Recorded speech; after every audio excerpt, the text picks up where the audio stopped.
Jadi ya itulah yang namanya keadilan itu. Begitu.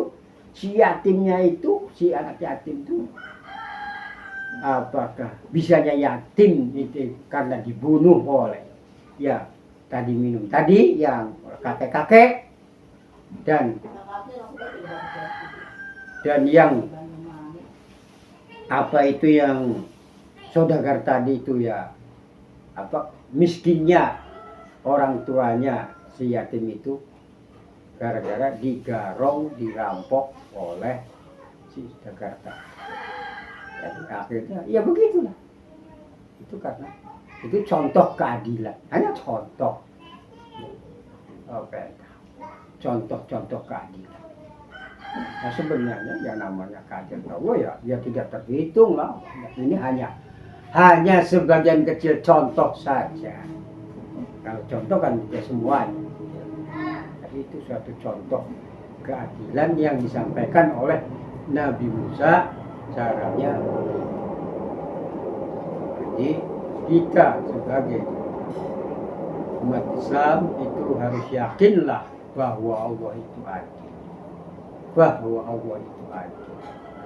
Bahwa keadilan Allah itu nyata pada kita semua dan Allah itu bertindak atau memberi sesuatu pada orang terutama udah orang Islam orang mukmin itu dengan cara keadilan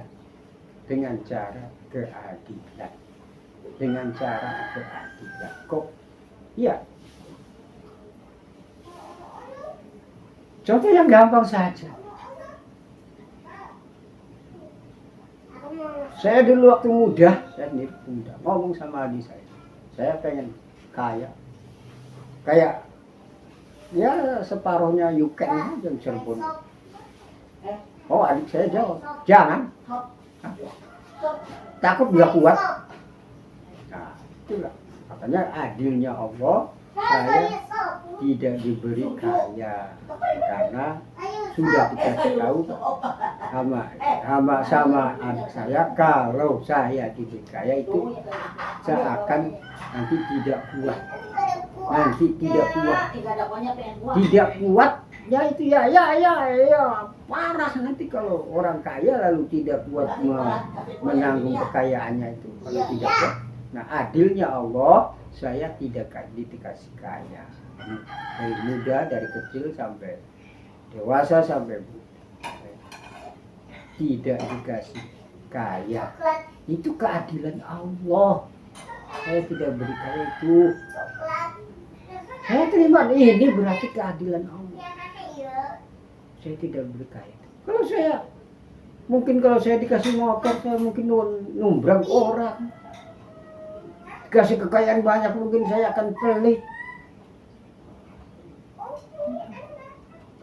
Diberi kekayaan yang banyak, nanti saya akan bisa melacur. Bisa main judi, bisa sombong, bisa takabur kan. Bisa saja kalau orang kata, muda itu dilarang oleh adik saya, udah jangan pengen kamu, takut nggak kuat. Nah inilah contoh yang konkret yang nyata, yaitu saya diberi keadilan Allah dan saya diberi kemiskinan, terutama kemiskinan materi dari kecil sampai dewasa sampai muda sampai usia punya anak sampai punya cucu sekarang tidak diberi kekayaan materi itu saya terima. Inilah keadilan Allah untuk saya. Itulah ini saya mencontohkan dengan badan saya sendiri supaya karena penceramah itu yang konkret adalah memberi contoh dengan dari dirinya sendiri. Ini bukan ria ini kalau sebagai penceramah itu jangan dikatakan ria. Itu semua penceramah itu kalau mengatakan dari mencontoh dari badan diri sendiri itu bentuknya adalah memberi contoh yang disebut bahasa santrinya litamsil untuk menyontoh untuk dicontoh. Ini untuk dicontoh bahwa kehidupan yang yang di luar keinginan, yang kepengennya begitu tapi dikasih begini, itu kalau kitanya orang Islam, orang mukmin, itu keadilan dari Allah. Saya keadaan miskin dari muda, dari kecil sampai tua, itu pemberian dari Allah, keadilan dari Allah. Sekian saja. Walafu minkum. Wassalamualaikum warahmatullahi wabarakatuh.